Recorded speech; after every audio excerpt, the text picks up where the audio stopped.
Magandang araw sa iyo, Miss Gwen, at sa mga taga-subaybay ng inyong programa. Tawagin niyo na lamang ako sa pangalang Farah. At edad 27 sa kasalukuyan. May isang anak at naninirahan dito sa Cavite. Sa mahigit 1 taong pakikinig sa inyong programa, naisipan ko na rin na magbahagi ng aking kwento. Sana magustuhan ng inyong mga tagapakinig at magbigay na rin ng inspirasyon at aral. Umikot ang kwento ko sa pamilya ko at buhay pag-ibig. Iba yata ang ngiti mo ngayon at nangingislap pati mga mata mo. Masaya lang po ako, Tita Corinne. Kagabi po kasi hindi ko inaasahan na aalukin na ako ni Sander ng kasal. Talaga? Kung ganun binabati kita, iha. Kaya lang, masyado pa yatang maaga para magpakasal kayo. 1 taon pa lang kayong magkarelasyon. Mahal po namin ang isa't isa, sapat na po yun para sa amin. Tsaka wala naman po yun sa tagal ng relasyon bago magpasyang magpakasal. Sa bagay nga naman, meron nga dyan nasa 10 taon ng relasyon hindi pa rin sa simbahan ang kinahahantungan. Kaya nga po, Tita At saka kayo na rin po ang nagsabi na magaan ang pakiramdam nyo kay Sander. Totoo naman kasi, kumpara sa ibang nanligaw sa'yo, masaya ako para sa'yo. Sa wakas, magkakaroon ka na rin ng sarili mong pamilya. Hindi na ako mag-aalala kung sakali man na mawala ako. Tita naman, huwag nyo naman pong palungkutin ang araw ko. Pasensya ka na, iha. Okay na po, huwag nyo na lang babanggitin ulit. Sige, hindi ko na ulit babanggitin. Sabi po pala ni Sander, sa labas po tayo maghahapunan bukas. Tayo? Ibig bang sabihin kasama ako bukas?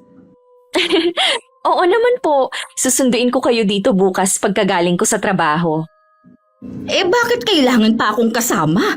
Baka makaistorbo lang ako sa inyo. Kasama din po ang mga magulang ni Sander. Dahil kayo na pong tumatayang guardian ko mula noon, kayo po ang ipapakilala ko sa mga magulang niya. Huwag po kayong mag-alala, ilang beses ko na pong nakaharap ang mga magulang niya. Super mababait po sila. Ay, ano kaya ang pwede kong isuot bukas? Yun pong mga damit na binili ko sa inyo. Pwede po kayong mamili doon. Sa dami ba naman ang ibinili mong damit para sa akin ang hirap mamili kung alin doon ang isusuot ko. Tulungan mo naman ako, iha, na mamili. Sige po, Tita. Mamaya po isukat yung mga damit at tutulungan ko po kayong mamili ng mas bagay na isuot nyo bukas. Salamat, iha. Gusto ko kasi na maging presentable din sa pagharap sa mga magulang ni Sander. Kahit ano naman pong isuot nyo, magiging presentable at maganda kayo sa paningin ng mga magulang ni Sander. 5 kami magkakapatid at bunso ako. Hindi na inaasahan nun ng mga magulang ko ang pagdating ko. Ilang taon din na malagi ang itay sa Saudi para maibigay ang pangangailangan ng pamilya. Kung kailan naisipan na niya na mag-for good dito sa Pilipinas, tsaka naman nabuntis sa akin ng nanay ko. Dahil umaasa na lang sa maliit na negosyong naipundar, ang ginhawang naranasan ng mga kapatid ko ay hindi ko na naranasan noon. Nasa huling taon na ako noon ng high school nung marinig ko ang mga magulang ko na nag-uusap na hindi na ako papapasukin sa kolehiyo. Ang priority kasi nilang makatapos noon ang pang-4 naming kapatid. Mabuti na lang dumating si Tita Corinne na matandang dalagang pinsan ni inay at kinuha ko. Itinuring niya akong parang tunay na anak at pinag-aral sa kursong gusto ko. Salamat, iha, at sinama mo ko. Ang saya at ang bait pala talaga ng mga magulang ni Sander. Sabi ko naman po sa inyo na mababait ang mga yun at saka hindi nyo kailangang magpasalamat. Pamilya ko kayo. Natural lang na kasama ko kayo sa mahahalagang sandali ng buhay ko. May iba nga pala ako. Alam na ba ng mga magulang mo ang tungkol sa plano mong pagpapakasal? Hindi ko pa po sila nakakausap Alam ko naman na may tampo ka pa rin sa kanila. Pero magulang mo pa rin sila. At karapatan din nila na masaksihan ang pag-iisang dibdib mo. Hindi pa rin po kasi nagbabago si Itay. Si inay naman lagi sa kanyang kampe. Kahit ang mga kapatid ko nahawa na rin sa pagiging pintasero ng tatay namin. Hindi na nila yon pwedeng gawin sa'yo dahil ang layo na ng itsura mo sa dati. Utang ko po sa inyong lahat, tita. Lagi kayong nasa tabi ko para palakasin ang loob ko at suportahan ako sa mga gusto kong gawing pagbabago sa sarili ko. Mula pagkabata, lagi ko nang naririnig ang kwento sa iyo ng nanay mo. Kaya kahit hindi pa kita nakikita noon, nakakaramdam na ako ng awa sa'yo. Kung hindi niyo po siguro ako kinuha noon sa amin, malamang po naging utusan na lang ako ng mga magulang ko at mga kapatid ko. Wala kasi talaga silang balak na papasukin ako noon sa kolehiyo. Magbakasyon kaya tayo sa atin, ano? Kahit ilang araw lang? Parang gusto ko nga po ang idea na yan. Magpapaalam lang po ako sa opisina. Sigurado naman na papayagan ako. Basta dala ko ang laptop ko pwede naman ako magtrabaho kahit saan ako naroon. Yun nga lang po, hindi makakasama si Sander.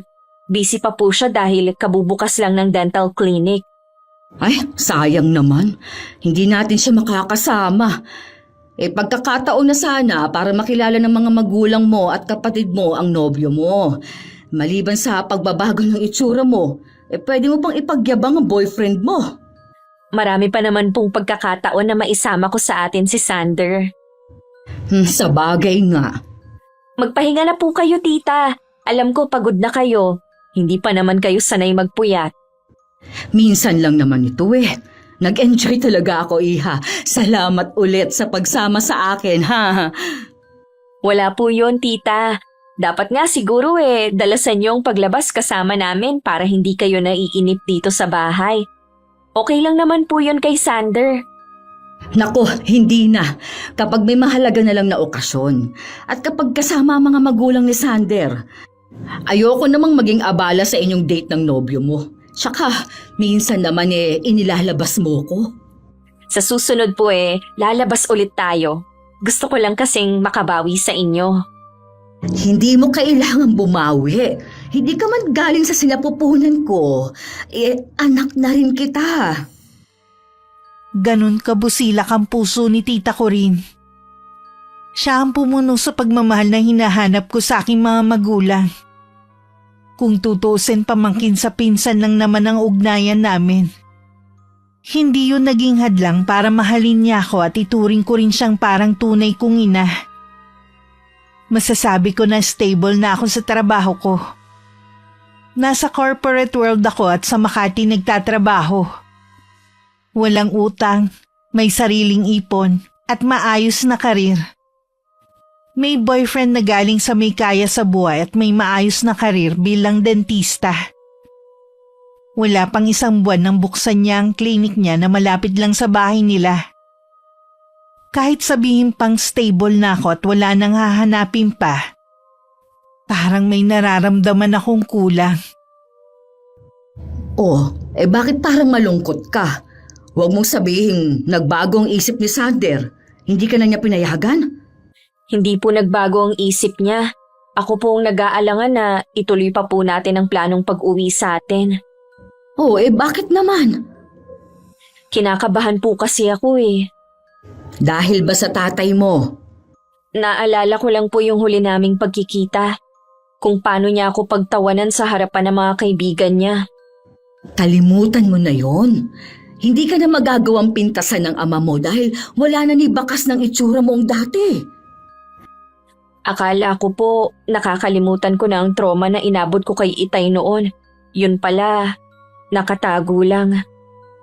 Ikaw lang ang makakatulong sa sarili mo. Alam ko na mahirap ang pinagdaanan mo, pero kailangan mong ipakita na hindi ka na tulad ng dati. Sigurado ako na mas nahigitan mo na sila ngayon.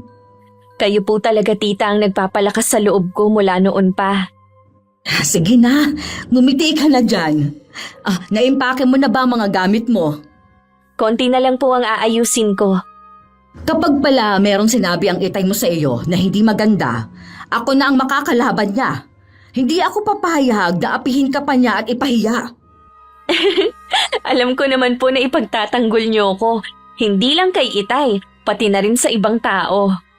Ganyan nga, tumahawak ka lang. Minsan, sandata rin yan para isipin nila na hindi ka nasasaktan. Mas mabuti nga minsang itago rin ang tunay na nararamdaman. Sa aming magkakapatid, ako may kakaibang itsura. Lumaki ko na pangit, ika nga sa aking ama. Maliban pa doon, magaspang ang balat ko na katulad sa kaliskis ng paa ng manok. Kulubot din ang aking balat. Dahil lang sa lotion kaya kahit papano nawawala ang gaspang nito. Mula rin pagkabata, puro pamimintas na lang ang natatanggap ko. Na ang ama ko ang pasimuno. Nasa huling taon na ako sa koleyo nung umuwi ako sa amin dahil piyesta. Doon na ako napuno sa aking ama. Nung gawin niya akong katatawanan sa lahat ng mga bisita. Ni hindi man lang ako ipinagtanggol ng nanay ko. Ako pa ang sinabihan niyang masyadong sensitive. Hindi marunong sumakay sa biro.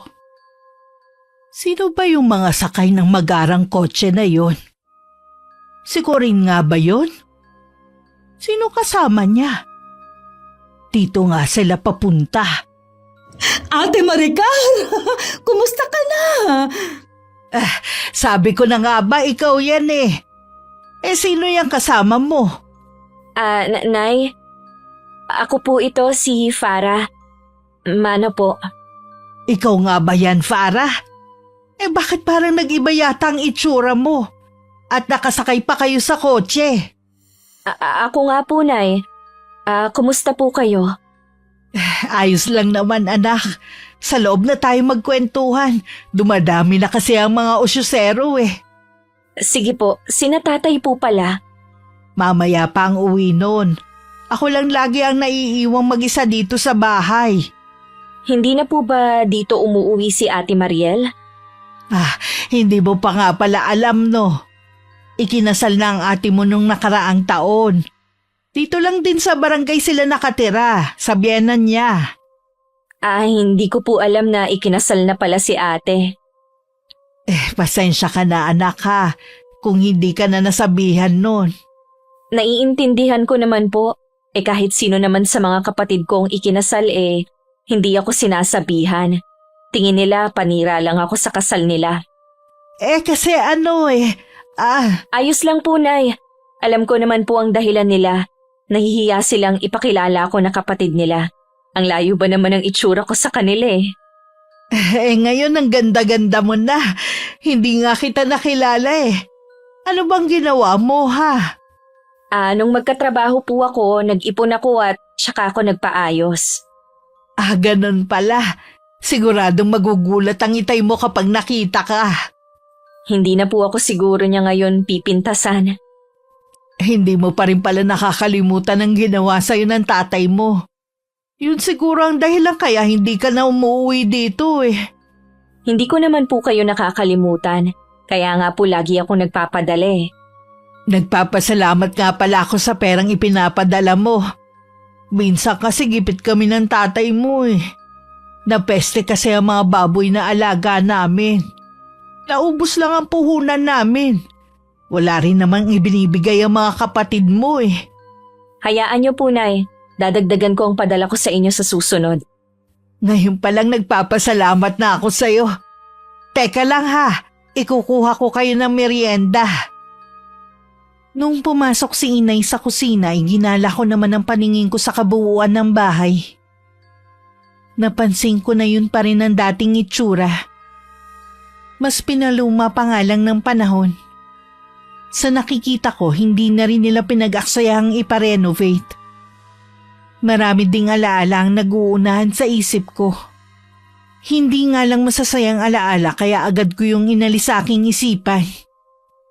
Ilang sandali lang bumalik na rin si Inay dala ang 2 basong juice. Oh, uminom muna kayo. Alam ko pagod kayo sa biyahe. Salamat, Ate Maricar. Ang dami niyo namang dala. Magtatagal ba kayo? Oo, te. Magbabakasyon sana kami dito ng ilang araw kung okay lang naman. Okay lang naman. Mabuti nga yun para makasama naman namin si Farah. Ganon din po ako, Nay. Gusto ko rin po kayong makasama. Siya nga pala, Farah. Sabihin mo na sa nanay mo. Anong ibig mong sabihin, Iha? Kasi po, Nay, ikakasal na po ako. Ha? Kanino naman? Kay Sander po, 1 taon na po kaming magkarelasyon. Nakausap na rin po ng mga magulang niya ang tita Corin. Ganun ba? Di wala na palang problema. Plano ko rin po na papuntahin siya dito para makaharap niyo. Mabuti naman kung gano'n at inaalala mo pa rin kami. Siyempre naman ate, magulang pa rin kayo ni Farah. Sige na, inumin niyo na ang juice na inihanda ko. Aayusin ko lang yung kwarto na tutulugan niyo. Kasalukuyan kami noon nasa kwarto ni tita ko rin nang dumating ang tatay ko. Grabe ang kabog ng dibdib ko ng mga oras na yon. Bahagya pa nga ako nagulat nung kumatok si inay sabay tawag sa pangalan ko. Sabi niya gusto raw akong makausap ni Itay. Inayos ko muna ang sarili ko bago lumabas. Nakatayo sa gitna ng sala si Itay at napakunot ang noo habang nakatingin sa akin. Lumapit ako at inabot ang kamay niya para magmano. Kamusta po kayo, Tay? Ikaw nga ba yan, Farah? Bakit parang nag-ibang itsura mo? Sabi ko naman sa'yo kanina malaki na ang ipinagbago niya. Hindi lang itsura mo nagbago, pati katayuan mo sa buhay. Sa'yo ba yung kotse sa labas? Hiniram ko lang po yan, Tay. Mas maginhawa po kasi ang biyahe namin pa uwi dito kung may sasakyan. Ganun ba? Sabi ng nanay mo magbabakasyon kayo rito. Opo, kasi gusto ko kayong makasama ni Inay. Bakit inabot pa ng 5 taon bago ka umuwi dito sa atin? Abala lang po kasi ako sa trabaho Abay, 4 na oras lang naman ang biyahe papunta dito sa atin. Kung gugustuhin mong umuwi anumang oras magagawa mo. Masyado kasing mataas ang pride mo Hindi naman po sa ganon. Kahit po hindi ako nakakauwi, alam nyo na hindi pa rin ako nakakalimot sa inyo. Kung ang ibig mong sabihin ng pagpapadala mo ng pera, dapat lang na magpadala ka. Kulang pa nga kung tutuusin sa gastusin dito Dadagdagan ko na lang po sa susunod. Aasahan ko yan, ha? Bakit nga pala gumanda ka ng ganyan? Nagparitoke ka ba? Matangos na kasi ilong mo Kuminis na rin ang balat mo. Opo. Siguro dyan na lang naubos ang sahod mo, no? Pangarap ko po kasi na mabago ang itsura ko para hindi na ako mapintasan ng kahit sino. Alam mo, para, mas mahalaga pa rin ang ugali kesa itsura. Aanin mo naman ang ganda kung pangit naman ang ugali. Di wala rin. Bakit po kayo, Tay? Wala nang ginawang iba kundi laitin ang itsura ko. Mabait at masunurin naman ako sa inyo Ano ka mo?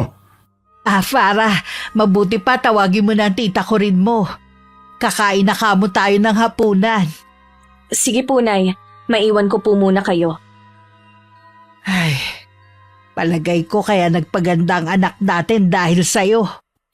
Bakit naman ako magiging dahilan niya? Nakalimutan mo na ba? Mula pagkabata wala ka nang ginawa kundi pintasan ng anak natin. Totoo naman na pangit siya noon. Ikaw naman kasi sa dami ng pwede mong paglihihan, paapa ng manok. At saka may edad ka na kasi noon nung pinanganak mo siya. Kaya puro latak na lang ang nakuha niya. Sana naman magbago ka na sa pakikitungo sa kanya. Palagay ko si Farah ang magbibigay sa atin ng kaginhawaan na hindi natin naranasan sa 4 nating anak. Hindi ako sigurado. Hanggat nasa poder siya ng tiyahin niya, malabo ang sinasabi mo. Siguradong kinokontrol siya ni Corin. Hindi naman siguro. Kita mo nga na pinapadalhan niya tayo Kala mo naman napakalaki ng pinadadala niya sa atin. Di ba narinig mo naman dadagdagan niya ang perang pinapadala niya? Bago umalis si Farah, kausapin mo na paayos tong bahay natin kaysa maubos ang pera niya sa pagpapaganda. Babanggitin ko sa kanya sa ibang araw. Pagtatagal naman sila dito Habang nandito sila, hinga mo ng pambili ng pagkain. Alangan naman na tayo pa magpapakain sa kanila. Nagbigay na nga si Farah kanina. Kaya nga nakabili ako ng masarap na ulam. Para tuloy ako nagutom. Uy, maghain ka nang para makakain na tayo. Dahil matagal na akong hindi kumakain ng hapunan ng mga magulang ko at si tita ko rin lang ang kumain nung gabing yun. Nagkulong lang ako sa kwarto at inayos ang mga ipamimigay ko sa pamilya ko. Ano na ba ang kinakain niyang si Farah ngayon? Kumakain pa rin naman siya ng kanin pero madalas sa umaga lang. Puro salad na lang ang kinakain niya. Yung ba yung mga dahon? Abay, maraming damo sa paligid. May kasama pang bulaklak. Kung gusto niya, ipangunguha ko siya bukas. Ano ka ba, Nicandro? Hindi magandang biro yan. Ayoko na magsasalita ka ng ganyan kapag kaharap ang anak mo. Hindi ka pa rin pala nagbabago, kuya. Ginagawa mo pa rin katatawanan si Farah. Biro lang naman yun. Masyado naman kayong seryoso. Ano nga pala ang ginagawa ni Farah sa kwarto? Inaayos niya ang mga ipamimigay sa inyo. May mga pasalubong pala siya. Dapat kanina pa niya yun nilabas. Nagpahinga muna kasi kami. 4 na oras lang naman ang biyahe. Napagod kayo? Siya nga pala. Totoo ba na abala si Farah kaya hindi nakakawi? Oo, katunayan nga niyan. Mula na magtrabaho siya ngayon lang siya nakapagbakasyon. Kasalanan naman niya yun. Ayaw niyang magbakasyon kung pwede naman yata. Nabanggit pala ng anak mo na ikakasal na siya. Talaga? Kanino naman? Sander ang pangalan. Mukhang okay naman yung boyfriend niya. Mabuti may nagkagusto sa kanya. Oo nga pala. Maganda na nga pala siya ngayon. Ewan ko lang kung yung dati pa niyang mukha, kung may magkakagusto sa kanya. Matanong nga kita, kuya. Bakit ba ganyan ang trato mo kay Farah? Ano naman ang ibig mong sabihin ko rin? Mula pagkabata kasi, hindi mo na minahal si Farah. Yung 4 mong anak, pinag-aral mo. Pero ang bunso mo, wala kang plano. Ginagawa mo lang siyang katatawanan sa lahat ng oras. Nakita mo naman siguro kung ano itsura ni Farah. Sa tingin mo kaya sinong ama ang matutuwa? Dapat ikaw na ama ang unang nagtatanggol sa kanya. Pero ikaw pa ang nangunguna sa pamimintas sa anak mo. Kahit ano pang itsura niya, dapat lang natanggapin mo siya at mahalin. Kayo naman ang gumawa sa kanya at hindi naman niya kagustuhan na maging magulang kayo. Wag naman sana kayo magtalo sa harapan ng pagkain. Pasensya ka na, Ate Maricar. Nawala na ako ng ganang kumain. Magpapahinga na lang ako. Maiwan ko na kayo. Tignan mo ang ginawa mo. Ano bang ginawa ko? Wala naman na. Masyado lang sensitive ang pinsan mo Ganun yata kapag matandang dalaga. Pakiusap naman, ngayon lang umuwi ulit dito ang anak mo. Huwag mo naman sanang sirain. Baka mamaya magalit yun, hindi tayo imbitahin sa kasal niya. Oo na, ikaw naman Dumating lang ang anak mo, nag-iba ka na rin Katatapos ko lang ayusin ang mga ibibigay kong pasalubong nung pumasok si tita ko rin. Nagtaka naman ako kung bakit ang bilis niyang matapos maghapunan. Sabi pa naman niya kanina nagugutom siya. Parang nabasa naman niya ang laman ng isip ko. Biglang nawala ang gutom ko dahil sa ama mo. Bakit naman po? Hindi pa rin pala siya nagbago. Napansin ko nga rin po yun kanina. Tumanda lang siya, pero ganun pa rin siya. Kung gusto mo nang umuwi, sabihan mo lang ako, ha? Kahit gabi na, pwede naman tayong umalis.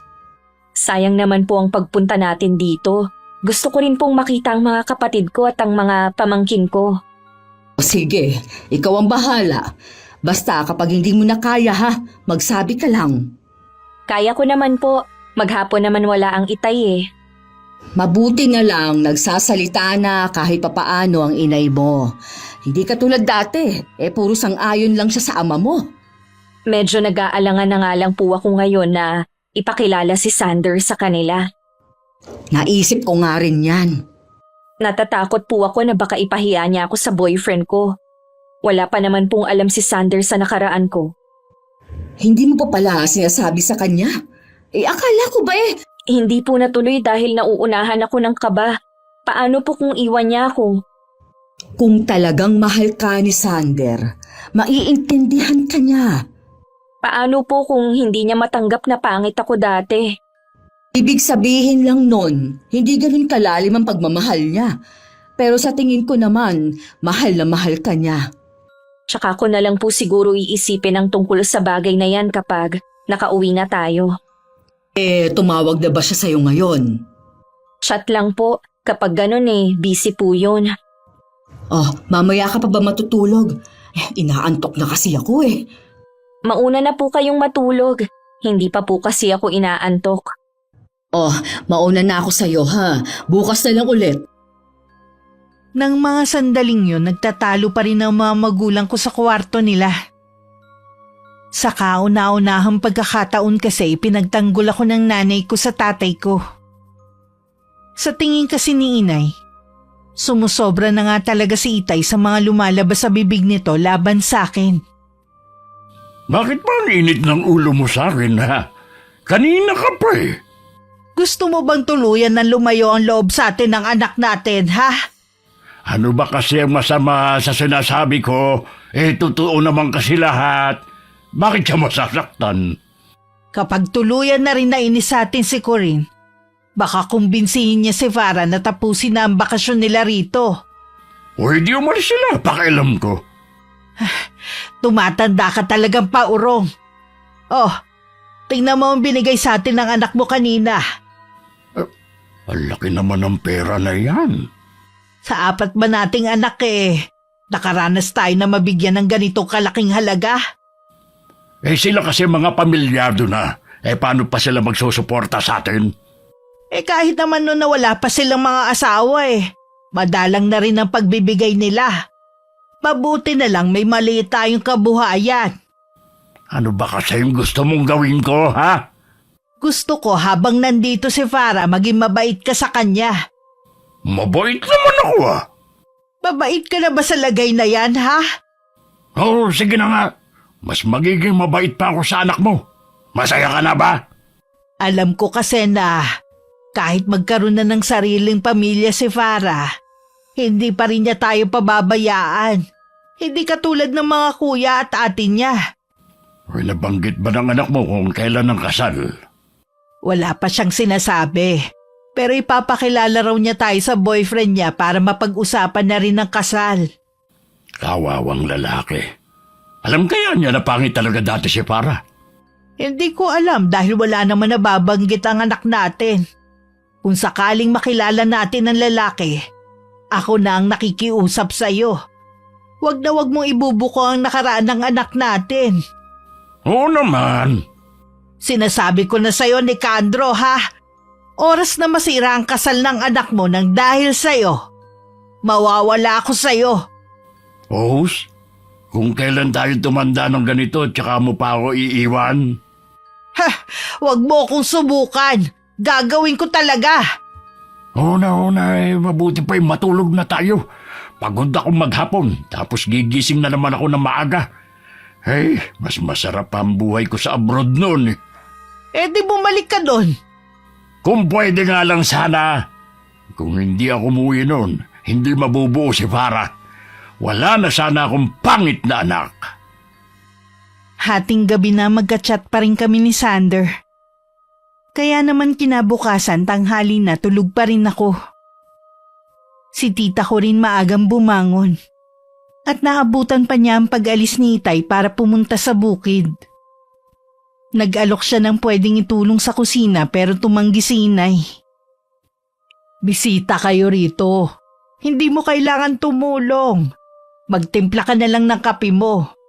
Hindi naman ako ibang tao para umasta na parang bisita dito. Tulog pa ba si Farah? Tulog na tulog.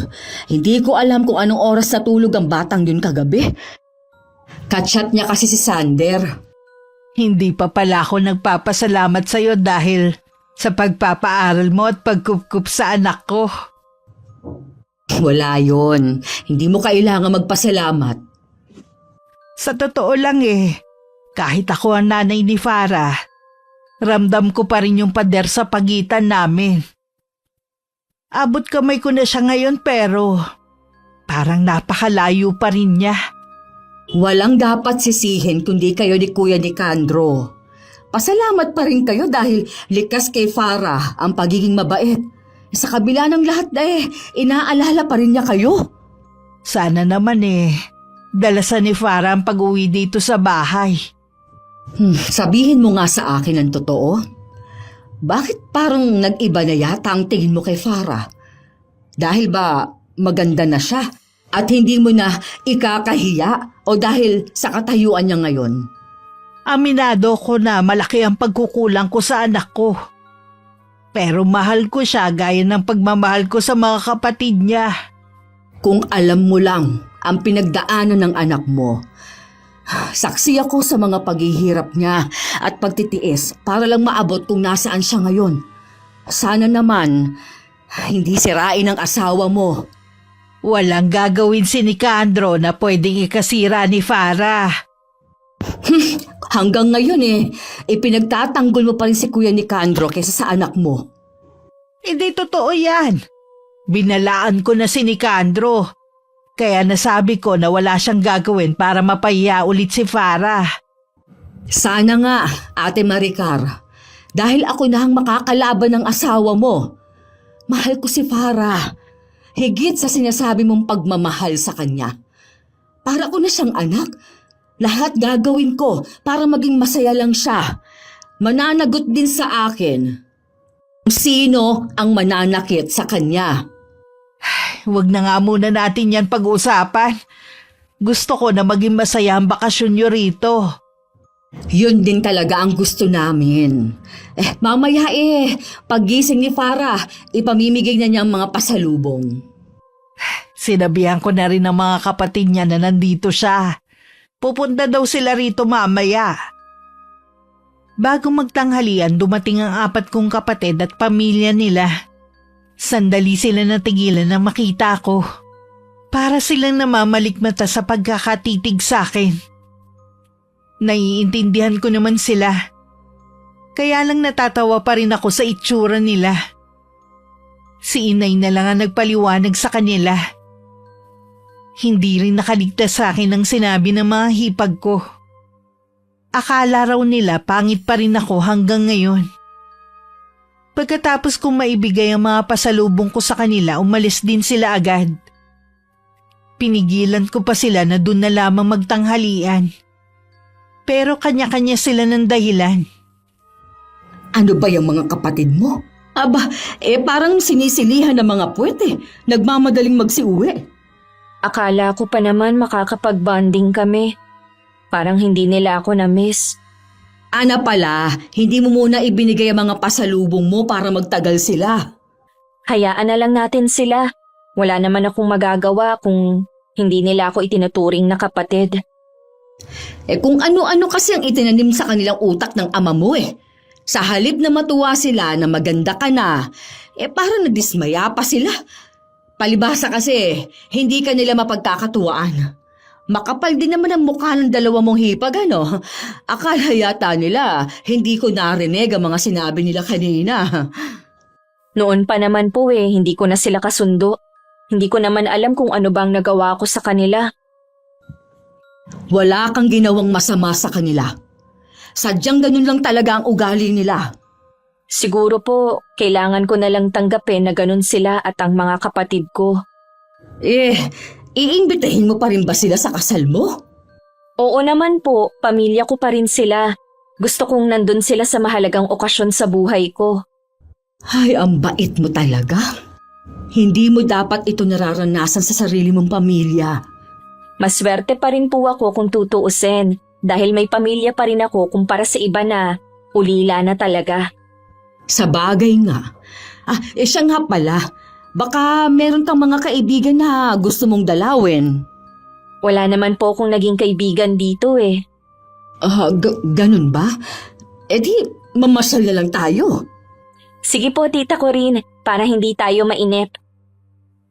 Nagpaalam muna kami kay inay na mamamasyal sandali. Dahil hapon na hindi na ganun kasakit ang init ng araw. Naglakad-lakad lang naman kami sa buong barangay namin. Doon lang namin napansin na wala pa rin palang pagbabago. Nadagdagan lang ang mga bahay. Bakit po hindi nyo naisip na dito tumira? Ang totoo niyan, laking syudad ako. Tingin namin ng mga kapatid ko, nakakainip ang buhay dito. Kaya nung namatay ang itay namin at nakuha ang parte ng lupa, ibinenta namin at saka kami nagkanya-kanya. Nakakainip nga po dito. Parang ang bagal ng usad ng buhay. Naiisip mo ba na tumira ulit dito? Ayoko na pong tumira dito. Wala naman po kasi akong magandang alaala sa lugar na to. Kung nalulungkot ka lang naman, naaalalahanin ng nakaraan, sabihin mo lang para makapag-impake na tayo. Madali lang naman pong umalis eh. Gusto ko pa rin po kasi na makausap ang mga magulang ko. O sige, ikaw ang bahala. Hindi na rin kami nagtagal ni tita ko rin. Pag-uwi namin, naroon na si Itay. Agad naman ako nagmano sa kanya. Hindi man lang siya ngumiti at ipinagpatuloy lang ang pagtingin sa mga dala ko. Ito lang pala ang dala mo. Kala ko pa naman espesyal. Kaya siguro hindi rin nagtagal dito mga kapatid mo kanina. Hindi ko po kasi alam ang dadalhin, kaya puro pagkain na lang. Okay na rin to. Pampulutan ng iba. Pagtsatsagaan na lang namin ang mga ito. Umiinom ka pa rin pala, kuya? Oo naman, pero madalang na nga lang. Dapat siguro tay, huwag na kayong uminom. Masama na po kasi yun sa kalusugan lalo na may edad na rin kayo. Nagsimula lang naman akong uminom nung pinanganak ka. Mabuti nga hindi ako nalulung sa pag-inom ng alak eh. Kumbaga, gusto ko lang makalimot. Hanggang ngayon po ba pangit pa rin ang tingin nyo sa akin? Kapag tinitignan kita ngayon, ang dati mo pa rin mukha nakikita ko sa'yo. Swerte mo pa rin, nakabingwit ka ng lalaking mapapangasawa mo. Dapat nga siguro hindi na lang kami umuwi dito. Aba para, huwag ka nga mag-inarte dyan. Porke maganda ka na ngayon, ganyan ka nang umasta. Hindi naman po ako nag-iinarte. Akala ko kasi ngayong maganda na ako, magiging proud na kayo sa akin. Paano kung magiging proud sa isang retokada, ha? Hindi ko na po alam kung saan ako lulugar. Nung pangit ako, ikinakahiya niyo ako. Ngayon naman, ganun niyo pa rin ako tratuhin. Kahit na anong gawin mo, hindi na magbabago ang trato ko sa'yo. Kaya huwag ka nang umasa pa na matutuwa ako sa'yo. Hindi ko na napigilan pa ang tumakbo papasok sa kwarto. Agad naman akong sinundan ng tiyahin ko. Sa loob ng silid doon ako umiyak dahil sa sama ng loob. Nawalan na rin ako ng pag-asa na magagawa akong mahalin ni Itay. Mabuti pa, aayusin ko na mga gamit natin. Buong buhay ko, wala na akong ginawa kundi ang mamalimos sa atensyon ni Itay. Lahat naman ginawa ko para ipagmalaki rin niya ako gaya ng mga kapatid ko. Hindi na talaga magbabago ang itay mo. Sa halip na magpasalamat nga siya sa mga dala mo, pinintasan pa. Ayusin ko na po mga gamit ko. Ayoko na dito.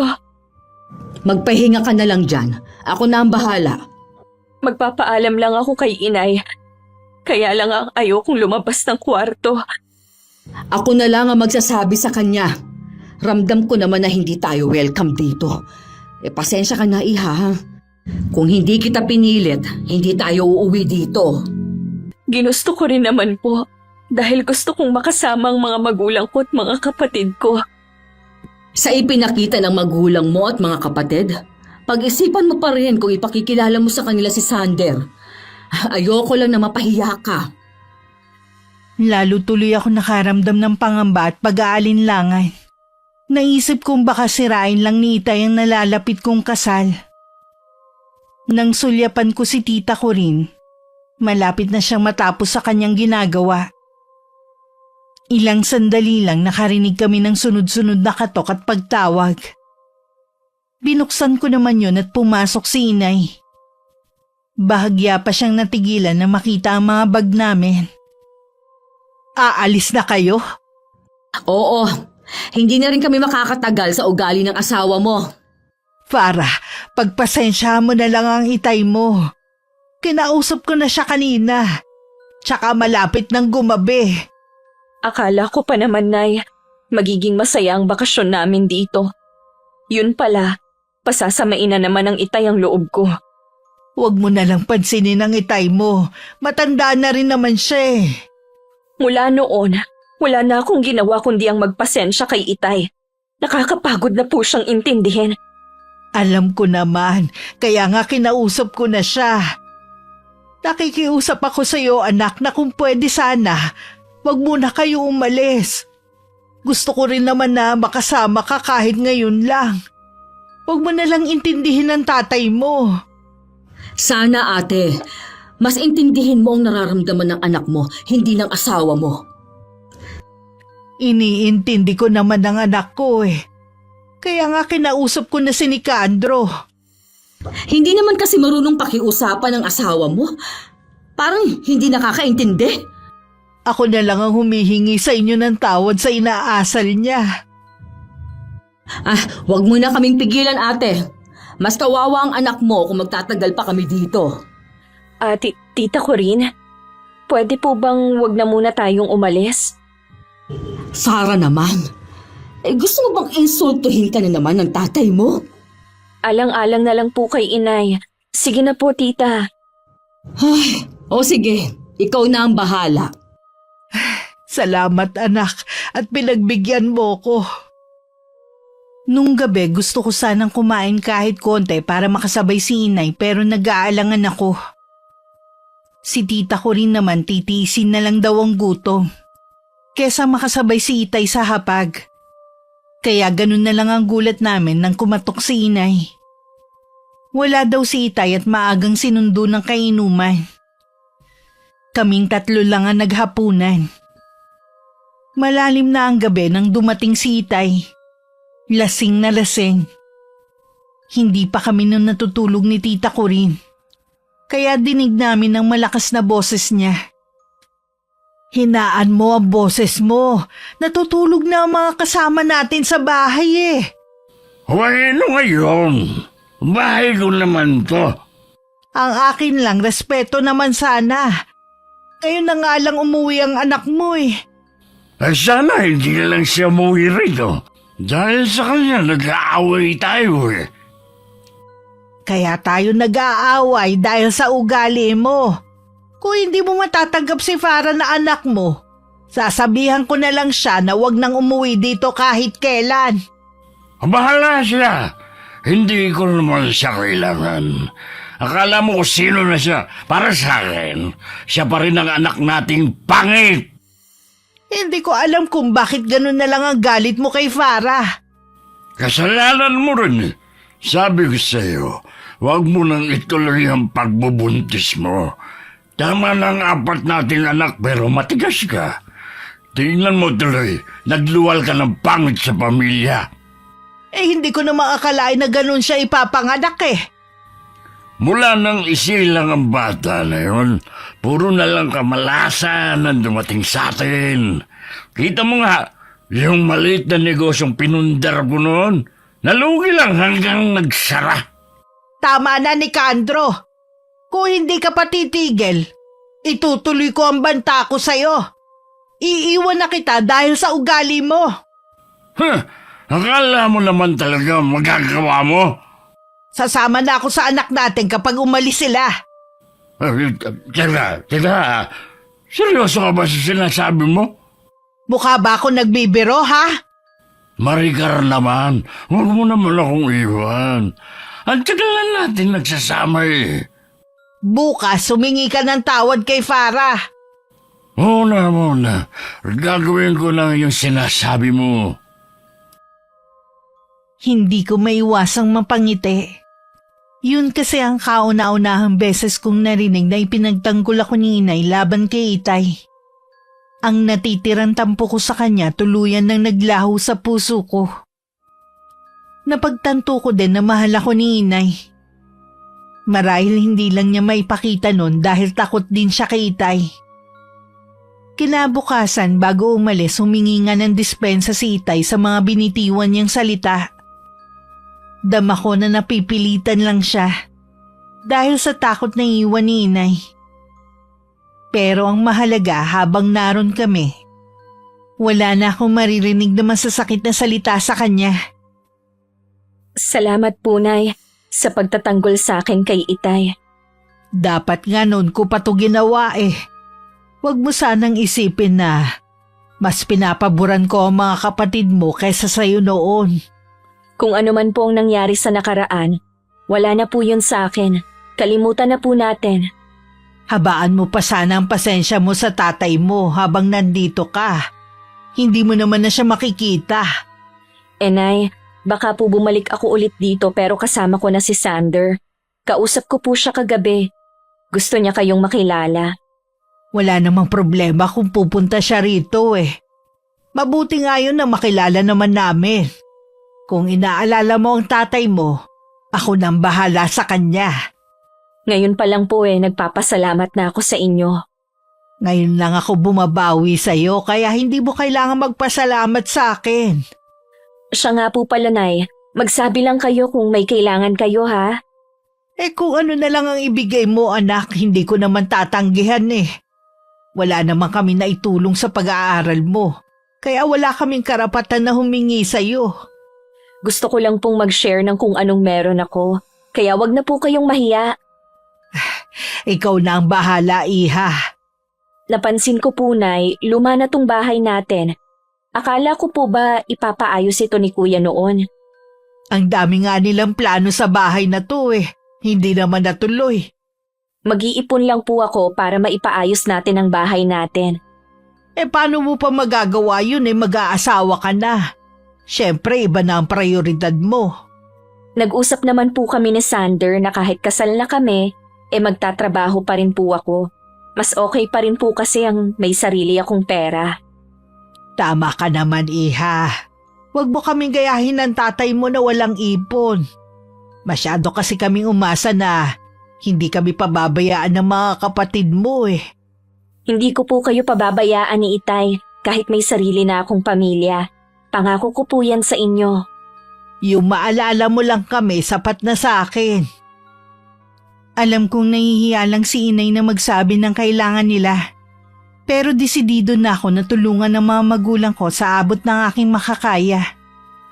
Nung sumunod na araw, wala naman ako naririnig na anuman kay Itay. Pinanguha pa nga niya kami ng buko at ilang prutas na tanim niya.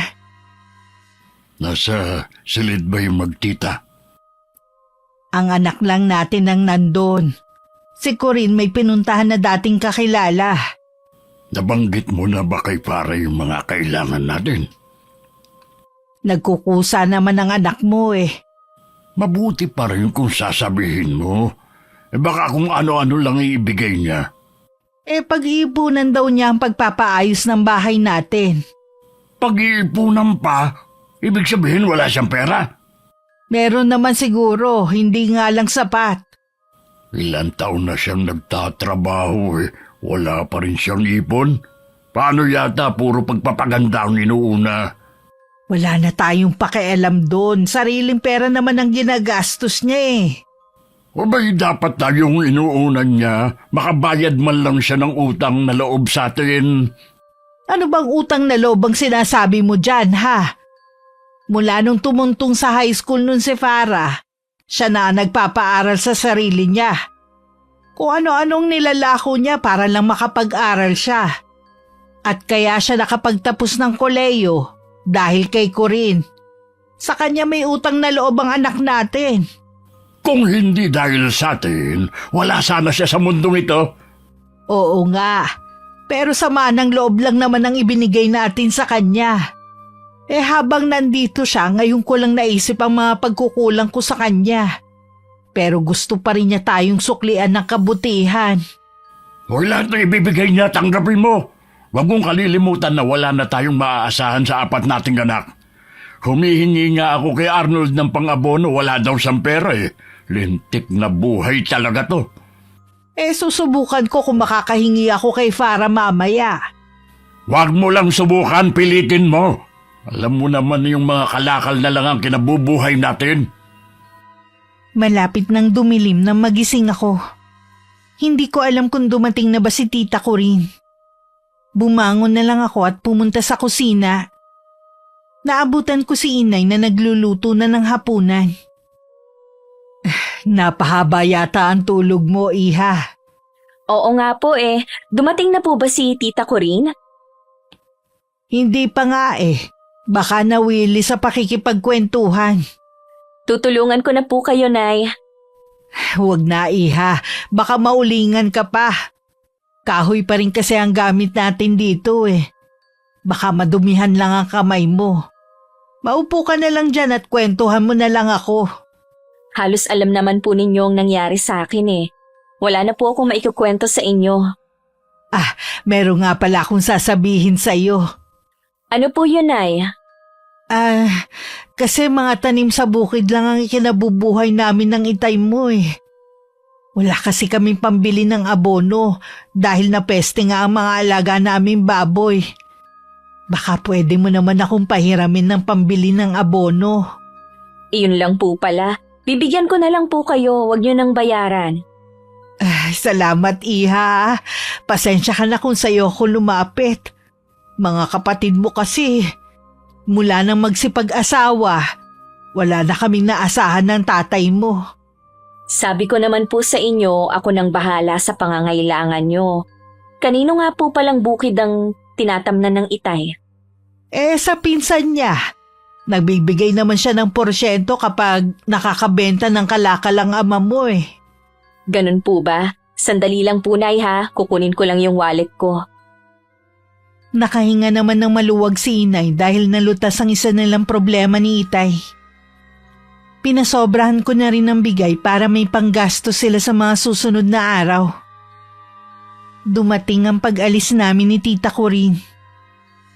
Nakaramdam man ako ng lungkot, masaya pa rin akong aalis. Dahil alam kong wala na akong sama ng loob na lilisan. Mahigpit ko pang niyakap ang mga magulang ko bago sumakay sa dala naming sasakyan. Pagdating sa bahay ni tita Corinne, hinarap ko naman ang mga kailangan kong gawin. Si Sander ba ang tumawag, iha? Opo, tita. Gusto na po niyang makilala ang mga magulang ko sa lalong madaling panahon. Di uuwi kayo sa inyo? Opo, at gusto ko nakasama kayo para marinig niyo rin ang sasabihin niya. Pwede naman. Kaya lang, iha. Dapat siguro ipagtapat mo na muna kay Sander ang nakaraan mo. Kapag nagkita po kami, sasabihin ko na sa kanya. Hindi naman siguro malaking bagay sa kanya yon. Dahil uso naman talaga ang mga retoke ngayon. Pero mas mabuti na rin na sabihin mo pa rin sa kanya. Ay, sana lang po kapag nagkaanak kami, hindi magmana sa akin ang magiging anak namin. Masyado mo namang kinawawa ang sarili mo. Sa tingin ko lang ha, baka may ininomang inay mo noon kaya gano'n ang itsura mo. Di ba nga, tutulang itay mo na magbuntis ulit ang inay mo? Sabi naman po ni inay dahil sa paglilihi niya sa akin ng paa ng manok. Posible rin. Mabuti pa, huwag na natin pag-usapan ng bagay na yan. Yung tungkol na lang sa inyo ni Sander ang isipin mo. Oo nga po excited na po ako sa kasal namin. May petsa na ba kayong napili? Meron na po, pareho namin gusto sa summer para siguradong hindi uulanin ang kasal namin. Okay rin yan. Sabihan mo lang ako para matulungan kita ha. Opo, tita. Nung makita kami ni Sander na pag-usapan namin ang pagbabakasyon namin ni tita Corinne sa amin. Maging ang tungkol sa kasal namin. Nagtakda na rin kami ng araw kung kailan kami uuwi sa amin. 1 linggo mula ngayon uuwi kami sa amin para makausap namin ng mga magulang ko. Halo ang nararamdaman ko ng mga sandaling yun. Mas nangingibabaw sa akin ng kaba. Pero agad ko rin yun inalis sa sistema ko. Ang kauuwi lang natin sa inyo, uuwi na naman tayo. Alam na po ni inay na uuwi tayong 3 doon. Ay sayang nga lang at hindi makakasama ang mga magulang ni Sander. Humingi naman po sila ng dispensa. Mahirap na po kasi kung pipilitin na magbiyahe ang ama ni Sander. Sinong mag-aakala na may sakit pala sa puso ang ama niya? Mukha kasi siyang malusog kung titignan. Nagulat nga rin ako nang sabihin yun ni Sander sa akin eh. Kaya pala ang dami na ring bawal na pagkain sa ama niya. Maibangha pala ako. Sinabi mo na ba kay Sander ang tungkol sa'yo? Hindi ko na po naisingit na sabihin eh. Tsaka na lang po siguro. Pero dapat masabi mo pa rin sa kanya bago kayo ikasal. Plano ko naman po talaga yun. Ayoko naman na meron akong ililihim sa kanya. Dumating ang araw ng pag-uwi namin. Parang may paru-paro sa akin tiyan. Sa kabila ng kabang nararamdaman ko, hindi naman mabura-bura ang ngiti sa labi ko. Pagdating nga sa amin, mainit naman na tinanggap ng mga magulang ko si Sander. Sa nadaanan naming restaurant, niyaya ng boyfriend ko si Itay. Hanggang doon, walang tigil ang masaya naming kwentuhan. Nagpunta lang ako sa banyo sandali. Pagbalik, natanaw ko si Itay at si Sander na seryoso nag-uusap. Mula nga noon nakitaan ko na ng pananamlay si Sander. Kinausap ko naman siya ng sarilinan dahil baka may problema sa kanyang ama. May nangyari ba sa papa mo? Kanina ko pa kasi napapansin na parang may problema ka. Ha? Ayos lang naman ang papa ko. Farah, bakit naglihim ka sa akin? Akala ko ba magiging tapat tayo sa isa't isa? Ha? Hindi kita maintindihan. Kinausap ako ng itay mo. Pag-isipan ko daw kung talagang ikaw ang gusto kong makasama habang buhay. Marami naman daw ibang babae dyan na masigit na maganda at hindi tulad mong retokada. Sinabi yun ng itay sa'yo? Oo, hindi lang yun. Ipinakita rin niya mga litrato mo nung hindi ka pa maganda. Sander, hayaan mo naman akong magpaliwanag o. Sasabihin ko naman sa'yo eh, tsumitsyempo lang ako. Sa tingin ko, pag-isipan muna natin ang mga plano natin. Kailangan ko rin kasing kausapin ang mga magulang ko eh. Nagbago na ba ang isip mo dahil nalaman mo na hindi ako maganda? Nagulat lang ako. Hindi ko kasi inaasahan ang matutuklasan ko eh. Sana noong ka pa umamin. Nawala na ba yung pagmamahal mo sa akin? Hindi ganun kadali na mawawala ang pagmamahal ko sa'yo. Ang gusto ko lang sana bigyan pa natin ng panahon na makilala ang isa't isa. Alam ko na. Sige, hindi na kita pipigilan na umalis. Patawarin mo ako, Farah. Bigyan mo pa ako ng panahon. Itutuon ko muna ang panahon ko kay Papa. Nang maiwan ako mag-isa, tsaka ako magulgul ng iyak. Mabuti na lang nasa pinakalikod ako ng restaurant kung saan naroon ng garden. Walang tao ng mga sandaling yun. Kaya malaya akong maglabas ng samaan ng loob. Nandito ka lang pala.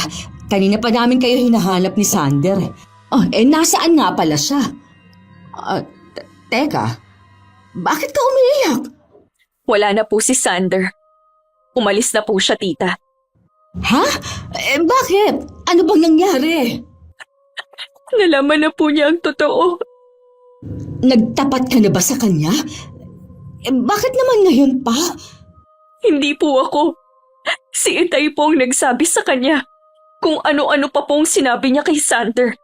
Ipinapakita pa niya ang mga litrato ko noon. Ay, ano bang klaseng ama ang meron ka? Hindi ako makapaniwala na kaya niyang sirain ang buhay mo. Nauna na akong umuwi sa bahay ng mga magulang ko at nagkulong na lang sa kwarto. Kung hindi rin lang gabi na, aalis na ako sa lugar namin. Parang sasabog sa matinding galit ang puso ko dahil sa ginawa ni Itay sa akin. Galit na kinausap din ni tita ko rin si Itay tungkol sa ginawa niyang pagsira sa kaligayahan ko. Nagbibiro lang naman si Nicandro eh. Masyado lang sensitive si Sander. Anong biro? Hindi ginagawang biro ang bagay na yon.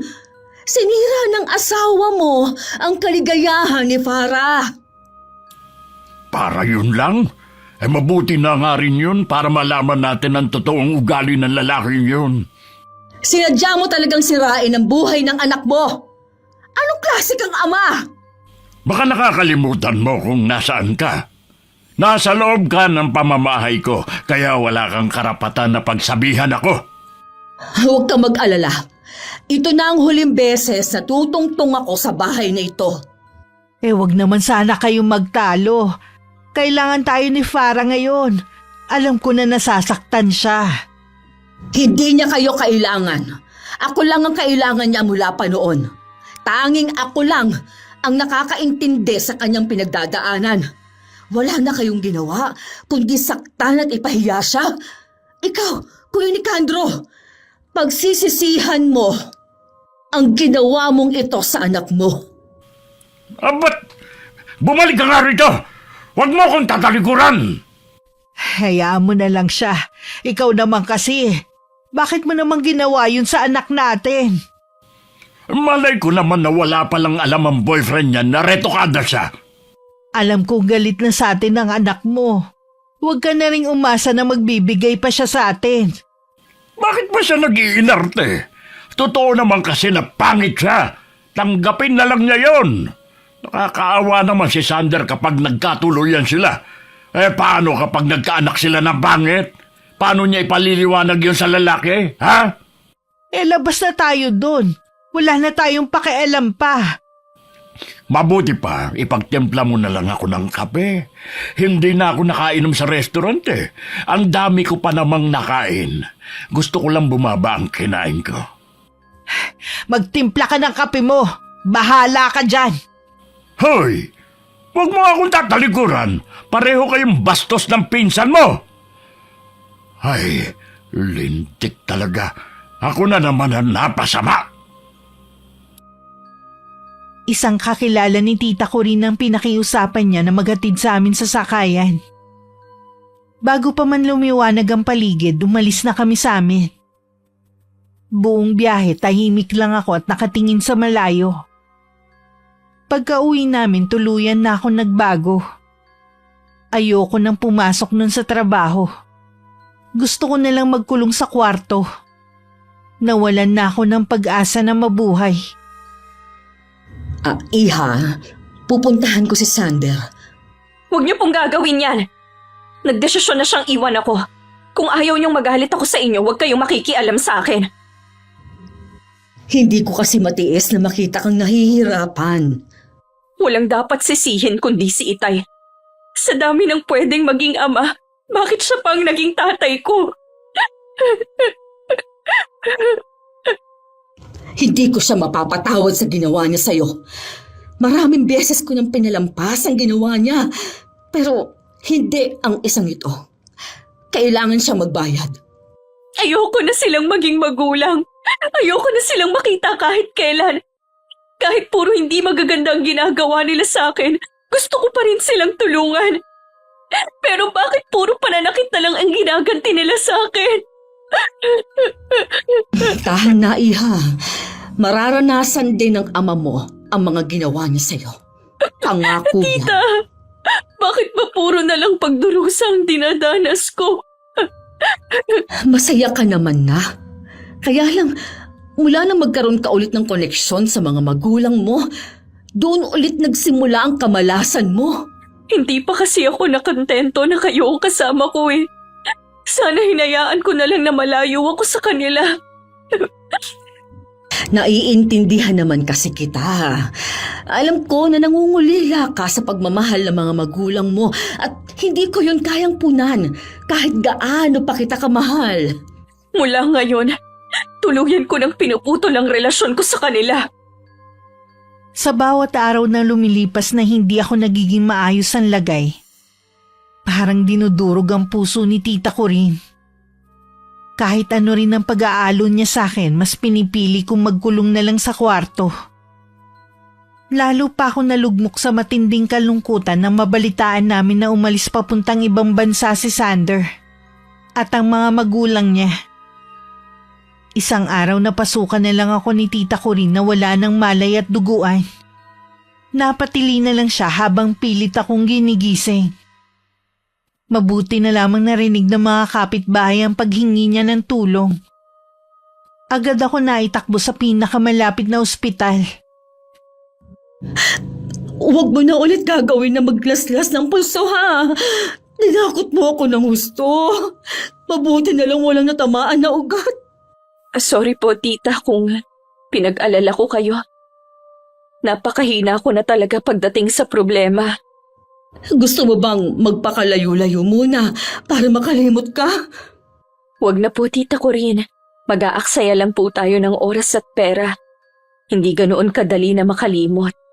Kailangan mong maging matatag, Iha. Lalo na ngayon. Ang sabi ng doktor, 2 buwan ka nang nagdadalang tao. Oh, totoo po ba yan? Oo, Iha. Magiging nanay ka na. Paano po kung kasing pangit ko din na lumabas ang batang to? Mararanasan din ba niya ang mga pinagdaanan ko? Kahit ano ang mangyari, huwag mong ipaparana sa kanya ang mga nangyari sa'yo. Pakamahalin mo siya. Lagi lang akong nandito para sa'yo. Hindi ko po alam kung magiging mabuti ba akong ina. Hindi ko naman po kasi naranasan na mahalin sa isang pamilya. Kung paano kitang minahal at inalagaan, yon ang iparanas mo sa magiging anak mo. Bahala na po. Kahit nung makauwi ako sa bahay, lagi pa rin akong tulala. Mabuti na nga lang napipilit na akong kumain ni Tita Corinne. Lingid sa akin, may pinaplano na pala siya. Kung paano makakaganti sa tatay ko sa pamamagitan ng kulam. Isang kakilala ang nagturo sa kanya kung kanino siya pwedeng lumapit. Malaki nga lang ang hinihingi pero hindi na niya yun inisip. Ilang araw lang tumatalab na ang orasyon kay Itay. Inakala lang ni Inay dahil sa pagod at katandaan na rin ang pagkakasakit ng aking ama.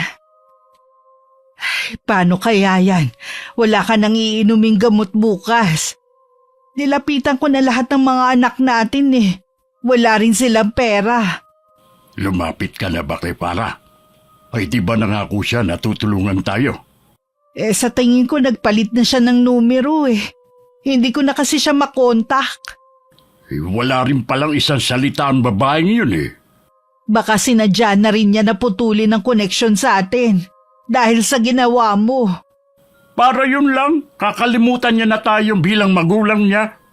Ang tigas din kasi ng ulo mo eh. Hindi ka nakikinig sa akin. Kahit kasi maganda na ang anak mo, wala ka pa rin ginawa kundi pintasan ng dati niyang itsura. Sa hindi ko makalimutan ang pangit niya mukha eh. Minsan naiisip ko na baka anak mo siya sa ibang lalaki. Nicandro, hindi ako makapaniwala na pinag-iisipan mo ako ng ganyang kasamang bagay. Kahit nung nasa abroad ka, hindi man lang ako natukso na tumingin sa ibang lalaki. Nagtataka lang kasi ako kung bakit bukod tangi siya lang ang pangit sa magkakapatid. Baka dahil din sa mga iniinom ko noon na pampalaglag. Walang dapat sisihin kundi ako. Wala ka na rin kasing ginawa nun kundi ang magalit sa akin dahil sa biglaan kong pagbubuntis. Kaya sinubukan kong ilaglag pero makapit si Farah. Gusto niya talagang mabuhay. Eh, subukan mo pa rin na tawagan. O di kaya si Corinne ang tawagan mo. Hindi niya sinasagot ang tawag ko eh. Alam kong galit din siya sa akin. Puntahan mo kaya sila. Alam mo naman ang bahay ng pinsan mo eh. Hindi maaaring wala tayong pera. Gusto ko nang magpa-doktor. O sige, kakausapin ko ang mga anak mo. Kung sino ang pwedeng magbantay sa'yo habang wala ako. Kahit nahihiya si Inay, kinapalan na lang niya ang mukha na puntahan kami para humingi ng tulong. Nagulat naman si Tita Corinne na mapagbuksan siya ng pinto. Pinapasok naman niya si Inay sa loob. Pasensya ka na kung bigla na lang akong sumulpot ng walang pasabi. Hindi ko kasi kayo makontak ni Farah eh. Nasa na nga palang anak ko? Nasa kwarto siya at nagpapahinga. Ano ba ang kailangan mo? May sakit kasi ang tatay niya eh. Kailangan namin ng tulong ni Farah. Pagkatapos ng ginawa ni Kuya Nicandro sa anak ninyo, hihingi pa rin kayo ng tulong? Saan naman kaya kayo kumuha ng kakapalan ng mukha, ha? Wala na talaga kami mahinga ng tulong eh. Kailangan ipa-check up sa doktor ang ama niya bago pa lumala ang kondisyon nito. Matagal nang walang trabaho si Farah. Ha? Akala ko maganda ang trabaho niya. Mula nang maghiwalay sila ni Sander, hindi na siya bumalik sa dati. Nagtangka din siya magpakamatay. Mabuti na lang dumating agad ako at nadala namin siya sa ospital. Gusto ko siyang makita. Baka lalo lang kasing makasama sa kanya. Ayaw na niyang magkaroon ng koneksyon sa inyo. Sisilipin ko lang siya. Pakiusap naman. Sige, sumunod ka sa akin. Nandito ang kwarto niya. Naramdaman kong may nagbukas ng pinto pero hindi ako lumingon. Alam ko kasing si tita ko rin lang yun. Nang marinig ko ang mga yabag na papasok, tsaka lang ako nagsalita. Hindi pa ako nagugutom, tita. Anak, Anong ginagawa niyo dito? Tita, bakit niyo siya pinapasok dito? huwag kang magalit sa tita mo. Ako nagpumilit. Mabuti pa, Ate Maricar. Lumabas na tayo. Pakiusap anak, kausapin mo naman ako kahit sandali lang. Sinira niyo ang buhay ko. Siguro naman masaya na ang asawa niyo. Buntis ako at walang ama na magigista ng anak ko. Maraming salamat sa inyo, ha? Bakit hindi mo ipaalam kay Sander ang lahat? Wala na siya. Hindi ko na siya kayang abutin. Kaya umalis ka na. Kalimutan niyo na ako bilang anak. Patawarin mo ko, anak. Umalis na kayo. Gusto ko nang magpahinga. Huwag niyo na rin akong guguluhin pa kahit kailan. Halika na, Ate Maricar. Sa labas na lang tayo mag-usap. Tumalikod na lang ako para hindi ko makita ang nakakaawang itsura ni inay. Nang makalabas sila, tsaka ako na lang pinakawalan ng mga luha ko. Sa labas maraming tanong si inay kay tita ko rin. Nasagot ko na ang lahat ng tanong mo. Pasensya ka na, Ate Maricar. Hindi ka maaaring magtagal dito. Naiintindihan ko naman. Ayoko rin naman na dagdagan pa ang sama ng loob ni Farah. Hindi ko mapapatawad ang asawa mo sa ginawa niya kay Farah. Wala siyang kasing sama. Kahit ako nakakaramdam na rin ng galit kay Nicandro. Parang ayoko na siyang makita at makasama. Ilang taon din ako naging bulag sa mga ginagawa niya. Ngayon lang ako natauhan. Magagawa mo ba siyang iwan sa gitna ng karamdaman niya? Karma na rin siguro yun sa kanya. Pasensya ka na, Ate. Bibigyan na lang kita ng pamasahe para makauwi ka sa inyo. Maselan magbuntis ang anak mo. Ayoko may masamang mangyari sa kanya kung makikita ka pa niya. Nauunawaan ko. Ikaw na ang bahala kay Farah, ha? Ingatan mo siya. Sana balang araw magawa niya akong patawarin. Panahon na lang ang makakapagsabi. Hayaan nating maghilom muna ang kanyang sugat. Umuwi din si inay nung araw na yun. Nang makita nga siya ni Itay, biglang umaliwalas ang mukha nito. Mag-isa lang din siya ng mga oras na yun. Hindi rin kasi nakatagal ang isa kong kapatid sa pagbabantay sa kanya. O ano, dadalhin mo na ba ako sa ospital? Ang sakit na talaga ng mga binti ko Namamaga ng gusto. Wala nang trabaho si Farah, kaya hindi na ako nakahingi ng tulong. Ha? Sigurado ka? Galit din sa atin ang anak natin. Kulang na lang isumpa niya tayo. Hindi niya tayo pwedeng dalikuran. Mga magulang pa rin niya tayo. Walang dapat sisihin kundi ikaw kung bakit siya iniwan ni Sander. Alam mo ba nagdadalang tao rin ang anak natin. Mag-isa niyang palalakihin ang apo natin na walang ama. Ano ka mo? Buntis si Farah? Hindi lang yun. Nagtangka din siya magpakamatay dahil sa sama ng loob. Hindi ko naman alam na ganun pala magiging resulta ng ginawa ko. Magsisi ka man, huli na ang lahat. Ang laki ng kasalanan natin kay Farah. Paano pa niya tayo mapapatawad? Paano naman ako? Puro ka na lang paano ka. Puro sarili mo na lang ang iniisip mo. Nakakasawa ka ng intindihin. Hindi ko naman kasi sinasadya eh. Sinungaling! Sinadya mong sirain ang buhay ng anak natin. Wala kang kwentang ama at asawa. Sana noon pa kita iniwan. Iiwan mo ko dahil may sakit na ako. Ganun ba?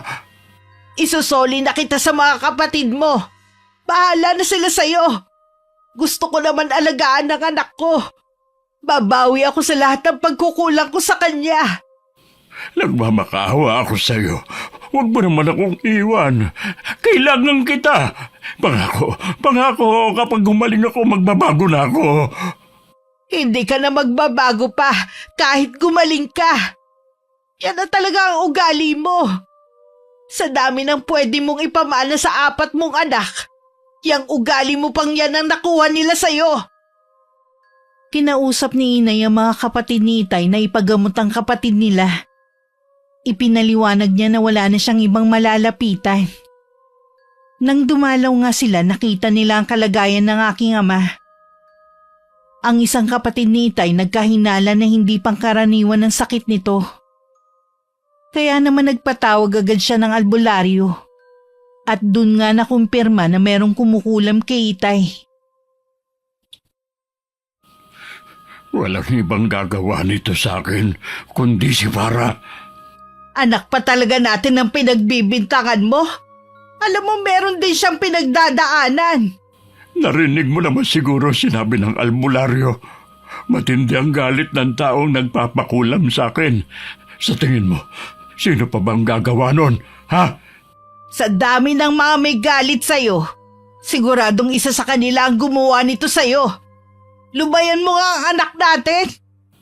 Malakas ang pakiramdam ko na si Farah ang gumawa nito. Subukan mo lang na sabihin sa mga kapatid mo na si Farah ang pinaghihinalaan mo. Ora mismo, lalayasan kita. Huwag mo akong tinatakot. Hindi mo magagawang umalis. Saan ka naman pupunta, ha? Galit din sa'yo si Farah. Baka nga isunod ka na rin niyang ipakulam.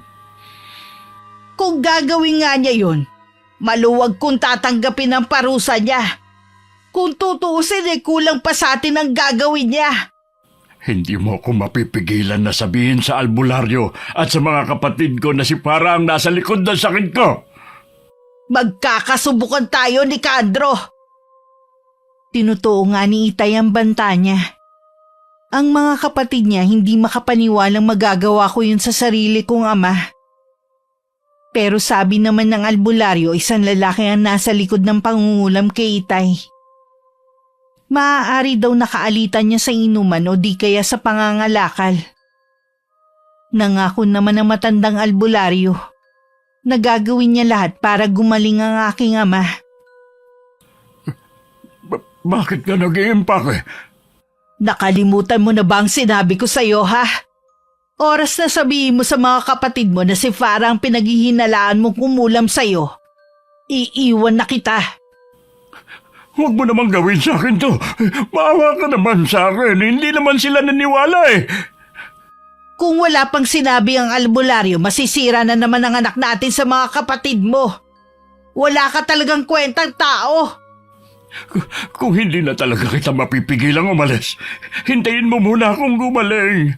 Alam mo, hindi ako makakakilo sa bahay na ito. Total, wala ka naman pakialam sa mga taong nakapaligid sa'yo eh. Wala na rin akong pakialam sa'yo. Huwag mo sanang kalilimutan na sumumpa ka sa harap ng altar na magsasama tayo habang buhay, sa hirap at ginhawa. Ikaw ba, tinupad mo yon ha? Di ba hindi? Kaya tigilan mo ko sa pangungonsensya mo. Buong buhay ko, wala na akong ginawa kundi pagsilbihan ka. Ngayon sarili ko naman ang iisipin ko. Nakikiusap ako sa'yo. Huwag mo akong iwan. Maricar! Bago tuluyang iwan ni Inay ang aking ama, Tinanong pa niya ang albularyo kung may pag-asa pang gumaling si Itay. Gagaling naman daw pero habang buhay nang may mararamdaman sa kanyang katawan. Walang nagawa ang mga kapatid ko kundi bantayan si Itay. Kahit kasi napagaling siya ng albularyo na natili lang siyang nakaratay sa higaan. Samantala buong puso naman humingi ng kapatawaran ng inay sa akin. Lumambot naman ang puso ko sa kanya. Salamat anak at hindi mo ko pinagtabuyan. Hayaan mong bumawi ako sa'yo. Aalagaan kita habang malakas ako. Talaga po bang hindi niyo nababalikan si Itay? Hindi na anak. Matagal na panahon ako nabulag sa kanya. Naging mabuti nga akong asawa. Hindi ko naman nagampanan ang pagiging ina ko lalo na sa'yo. Gusto ko rin na makasama kayo. Salamat po akong pinili niyo. Hindi pa rin pala nagsisisi si Kuya Nicandro. Tama lang sa kanya ang iwanan mo. Mabuti na tauhan ka na. Hindi ko na talaga kaya. Naubos na ang pasensya ko sa kanya nang pagbintangan niya ang anak namin na nagpapakulam sa kanya. Kulam? Iyon ang sakit ni Itay? Oo, iha. Mabuti na lang sinabi ng albularyo na lalaki ang nagpapakulam sa kanya. Siguro gusto lang siyang turuan ng leksyon. Siguro. Pero hindi naman siya nagbago. Hanggang salita lang siya. Huwag na lang po natin pag-usapan ang nangyari kay Itay. Pasensya ka na, iha. Mula ngayon hindi ko nababanggitin ang tungkol sa Itay mo. Nakalimutan kong baka makasama sa kalagayan mo. Mula ng araw na yun sa amin na tumira si Inay. Wala naman naging problema kay tita ko rin. Dati naman kasi sila naging malapit sa isa't isa nung dalaga pa si Inay. Lingid sa aming kaalaman, bumalik ulit ang tiyahin ko sa mangkukulam na hiningan niya ng tulong. Gusto niya kasing bigyan pa ng mas malalang sakit ang aking ama, na sinunod naman ng mangkukulam. Si Kuya Arnold po ba ang tumawag sa inyo? Ano po ang sabi? Wala na raw ang Itay mo. Napasukan daw nila sa kwarto na wala ng buhay.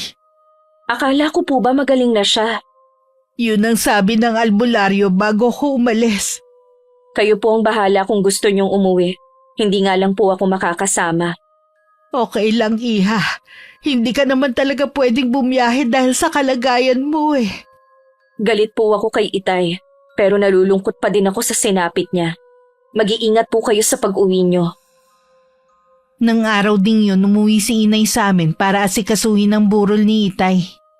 Gusto sanang samahan ni tita ko rin si Inay. Kaya lang hindi niya ako maiwan. Makakahinga ka na rin ng maluwag ngayong wala na ang Itay mo. Sa kabila ng ginawa niya, hindi ko pa rin hinangad ang kamatayan niya. Mas makakabuti na rin kasi na wala na siya, kaysa patuloy kanyang saktan. Hindi naman po niya ako masasaktan dahil malayo na ako sa kanya at wala naman akong balak na makipagkita sa kanya. Sa bagay nga. Kanina ko pa po napapansin na kanina pa kayo silip ng silip sa labas ng bintana. Ano po ba ang tinitingnan ninyo? May hinihintay kasi akong bisita. Ha? Kailan pa po kayo tumanggap ng bisita? Siguro espesyal ang bisita ninyo. Oo, espesyal talaga. Siguro na traffic lang yun kaya hanggang ngayon wala pa. Baka nga po.